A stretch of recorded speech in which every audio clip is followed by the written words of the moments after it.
C'est vrai qu'il existe plusieurs qualités, il existe plusieurs aptitudes à développer lorsqu'on réalise un projet. Mais s'il y a trois qualités véritablement à développer, trois qualités à entretenir, les trois qualités pour commencer, de toute façon, il faut bien commencer quelque part. Les trois qualités, en tout cas pour ma part, hein, c'est la flexibilité, la capacité à vous adapter au changement et surtout ne pas avoir peur de se tromper en fait. La flexibilité, la capacité à s'adapter au changement, ne pas avoir peur de se tromper. Bon, dans la flexibilité, ce qu'il faut comprendre, c'est que tout peut arriver en fait. Rien n'est figé. Donc vous devez être naturellement prêt. C'est-à-dire, tu dois être naturellement prêt à toutes les éventualités, quelles qu'elles soient. Tu as besoin d'être prêt à toutes les éventualités. Ça ne veut pas dire que tu te focalises sur ce qui ne va pas aller. Mais l'idéal, plus on est prêt, bon, même si on n'est jamais prêt, quelle que soit la circonstance, mais le but ici, c'est d'être capable d'être flexible. La possibilité de pouvoir changer ses plans, par exemple. La possibilité de pouvoir voir ce qui arrive et puis ben, d'y aller. L'adaptabilité, ça veut dire que, puisque la vie elle-même, c'est un changement perpétuel, voilà, on est en perpétuel changement, est-ce que tu es capable de t'adapter? Est-ce que vous êtes capable de vous adapter, quelle que soit la situation? Et ne pas avoir peur de se tromper, parce que quand on a peur de se tromper, au fond, on ne commence pas les choses en fait. Quand on a peur de se tromper, on n'ose pas, on se dit, ah ben tiens, si j'essaie ça, si ça marche pas, c'est pas grave. Si ça marche pas, ben, on recommence. Bon, l'idée n'est pas de recommencer à chaque fois. L'idée, c'est de tout faire pour que ça fonctionne. Mais l'objectif ici, c'est de se dire, j'y vais. Si ça ne marche pas, je recommence. Mais on ne va pas, attention, il y a une nuance, il y a une subtilité dans ce que je partage. Je ne vais pas dans le but de dire, ah ben non, ça ne va pas marcher. Non, je vais avec toute la confiance, vraiment, tout l'engouement qui est mien. Et puis, ben, j'y vais à fond. Maintenant, tout au long du processus, il est sûr et certain qu'on veut travailler sur soi. Vous voulez travailler sur vous-même, vous voulez aborder les situations avec beaucoup de bonté, beaucoup de bienveillance de vous par rapport à vous-même. Parce que, voilà, vous êtes en chemin, c'est une expérience comme une autre. On veut que ça fonctionne, donc on y met tout son cœur. Et il y a une chose aussi qu'on apprend, c'est on apprend à grandir sa zone de développement. Bon, il y a la zone de confort, il y a la zone de développement et puis il y a la zone de panique en fait. La zone de confort, bon, on connaît toute la zone de confort, hein. En fait, la zone de confort qui n'est pas un confort en tant que tel, mais c'est dans un espace plus ou moins vraiment, dans un cocon dans lequel on se sent tellement bien dans sa zone de confort. Voilà, c'est tellement confortable on ne veut pas y sortir. Mais l'idée ici, lorsqu'on parle de zone de confort, il y a quelque chose qu'il faut prendre en compte. D'accord, il faut avoir de la flexibilité, il ne faut pas avoir peur, il faut être flexible. Mais tout ça vous impose de sortir d'un certain confort. Ici, dans le confort, ce qu'il faut comprendre, c'est-à-dire, le confort ici représente l'habitude.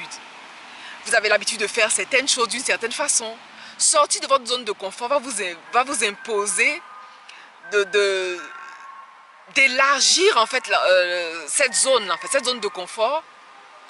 Vous voulez l'élargir et atterrir dans votre zone de croissance en fait. Parce que si on veut hiérarchiser, on a la zone de confort dans la première couche.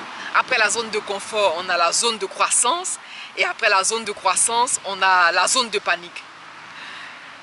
Donc, vous voulez agrandir cette zone de confort-là pour atterrir dans la zone de croissance. C'est-à-dire, on est dans une forme de zone de confort, on fait un peu les choses, mais il faut oser en fait.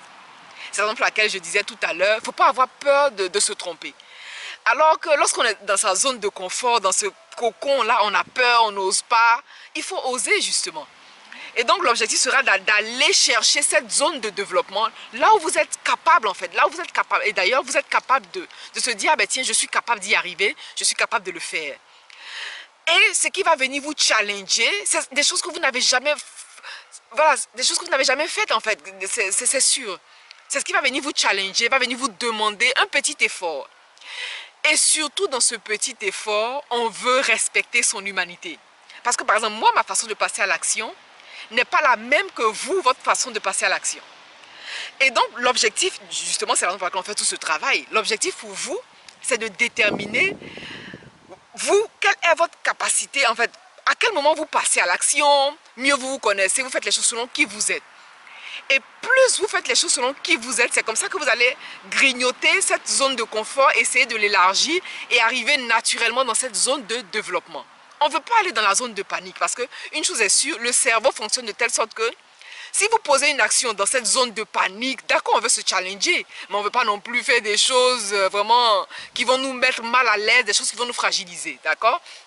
C'est la raison pour laquelle je dis, il est mieux de respecter son humanité. On ne veut pas aller dans la zone de panique parce que le piège, c'est que si vous faites des choses trop dans cette zone de panique là, ça va vous couper l'herbe sous le pied. Au contraire, ça va vous immobiliser et ça va produire l'effet inverse. On ne veut pas ça.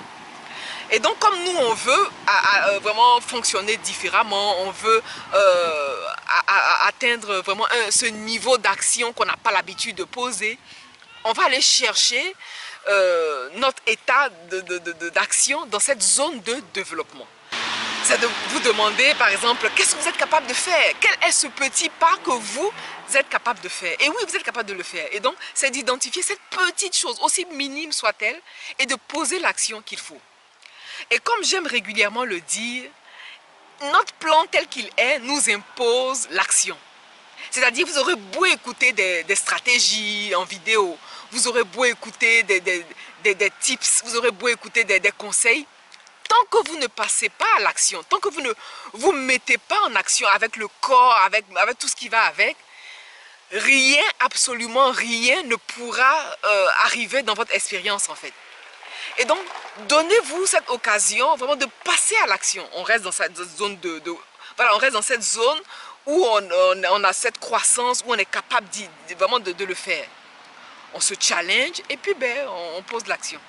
Voilà, donc les trois choses vraiment qu'il est bon de développer, que vous voulez vraiment développer, c'est surtout la flexibilité, l'adaptabilité et surtout ne pas avoir peur de se tromper. Voilà, donc le projet en lui-même a sa raison d'être parce que vous êtes votre projet, votre vie en elle-même est un projet et c'est ce que vous faites qui va emmener vraiment cette spécificité, c'est votre façon de le faire. Cette façon subtile de le faire qui va amener vraiment la spécificité, qui va caractériser vraiment l'être unique que vous êtes. Je me tiens à vos côtés pour vous accompagner. On voit ensemble, un 10 minutes, un 15 minutes, dans quelles conditions on peut vraiment, on peut faire ce petit bout de chemin là ensemble et c'est vraiment avec un grand plaisir que je le ferai.